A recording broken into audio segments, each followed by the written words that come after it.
Break नंतर स्वागत. 7/12 कोरा यात्रेमध्ये आता बच्चू कडू बोलतायत. थेट जा. कारण त्याची ताकद मोठी आहे एकटा असला तरी, आणि आम्ही बहुसंख्या असून सुद्धा आम्हाला मात्र पाय घासून मरावं लागतं. खारोडीनं चिठ्ठी लिहिली आणि त्याच्या गावातल्या ग्रामपंचायतच्या झाडावर फासार देऊन मेला. साहेबराव करडे पाटलाचं तेच झालं. काल श्रीकृष्ण नावाच्या माणसानं आत्महत्या केली. मी जेव्हा अन्नत्याग बसलो होतो तेव्हा श्रीराम नावाच्या माणसानं आत्महत्या केली. अरे भाजपच्या राज्यात श्रीरामाला रामाला आत्महत्या करावं लागतं, श्रीकृष्णाला आत्महत्या करावं लागतं. काल परवा गजाननला आत्महत्या करावं लागले. सालो धर्म आम्ही पाहतोय मंदिर बांधून जेवढं पुण्य कमावलं ना तेवढं पाप कमावलंय तुम्ही, तेवढं पाप कमावलंय. आणि मग हे पाप आम्ही पाहतोय, हे पाप असंच वाढत जाणार आहे कारण तुम्ही एकत्र नाही म्हणून. आज बरं वाटलं. हे पायातले फोळं आम्हाला पाहतोय, हे दुखत नव्हते, विसरून गेलो होतो आम्ही दुखणं. मला एक गावचे मधात तूप टाकळीचे लोक भेटले.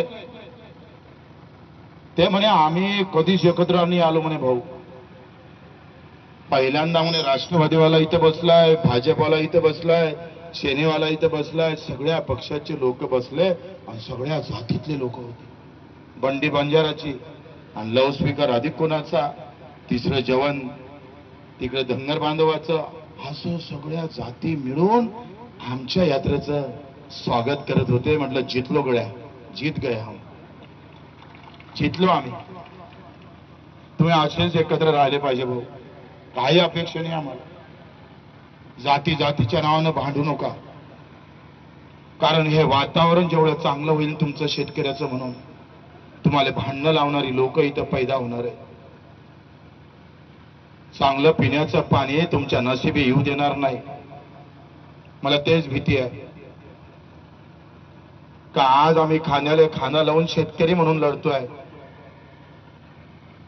लोक कार्यकर्ते म्हणत होते का सरकारला जागा करू. म्हटलं सरकारला जागा करायला बच्चू कडू केली पाहिजे.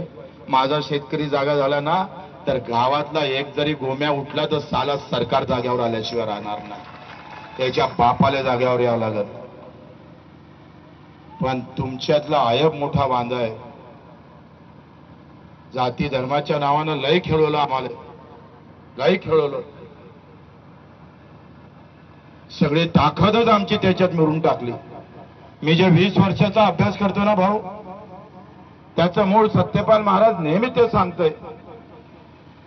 आमचे खाजा नवाबजी आलेले आहे, आडे आहे, सगळे बिपिन असून आमचं बल्लू जवळ सगळे आम्ही बसलोय. म्हटलं हे लोक येईन का नाही येईन मला माहित नाही यार. कारण मी जातीच्या नावानं आलो असतो ना किंवा धर्माचा झेंडा घेऊन आलो असतो तर इकून धर्मवीर होऊनच गेलो असतो. पण आज तुम्ही मन जिंकलं भाऊ. खरंच मायच्या शक्तीनं सांगतोय, माझी माय सुद्धा वरती आनंदित झाली असेल. ते म्हणे 300 काय होते बच्चू, एखादा 1000 गुन्हे दाखल झाले पाहिजे. तयार आहे बच्चू कडू गुन्हे दाखल व्हायसाठी. मला शेतकऱ्याचं मरण थांबलं पाहिजे, त्याची आत्महत्या थांबली पाहिजे, एवढंच कारण आहे. हे पायपीट त्याच्यासाठी आहे. तुम्ही घरी गेल्यावर विसरू नका. घरी गेल्यावर जर विसरले आणि एखादं हे सगळं त्यांच्या आयटी सेल आहे काही टाकून देतो. बयाच माझं नाव घेऊ कोणाचं काही सांगून एखाद्या जातीपातीचं भांडण लावून देईन आणि सगळी जमा झालेली ताकद एका क्षणात.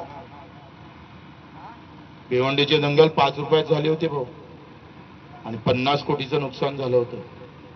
100-150 लोक मारले गेले होते. ऑटोवाला म्हणे 15 रुपये आणि बसणारा म्हणे 10 रुपये. कापूर काय पेट्रोल पेटत नाही एवढं जाती धर्मासाठी पेटतं लोक. 3.5 लाख वरते आमच्या शेतकऱ्यांना आत्महत्या केल्यानंतर तुम्ही का राग येत नाही तो मला प्रश्न. का राग नाही? आता कर्जमाफीच्या अगोदर जर आमचा मॅनेजर जर आला वसूल करायला, तुम्ही झालं तर तुम्ही झोडा, नाही झालं तर मला सांगा. साल्याला टांगणे नाही देईन तर मग सांगतोय तुझ्या बापाचं राज्य साल्या, जेथपर्यंत कर्जमाफी नाही तोपर्यंत वसुली नाही, आणि वसुली जर करायला आलं तर आपसे जमता होगा तो बहुत ही ठीक, अगर नहीं होता है तो एक कॉल करो, बच्चे को कहीं से भी दौड़ के आएगा, ठोक डालेगा साले को. आम्ही ठरवलं आहे 350 गुन्हे दाखल आहे, तसंही जेलातच राहावं लागणार आहे.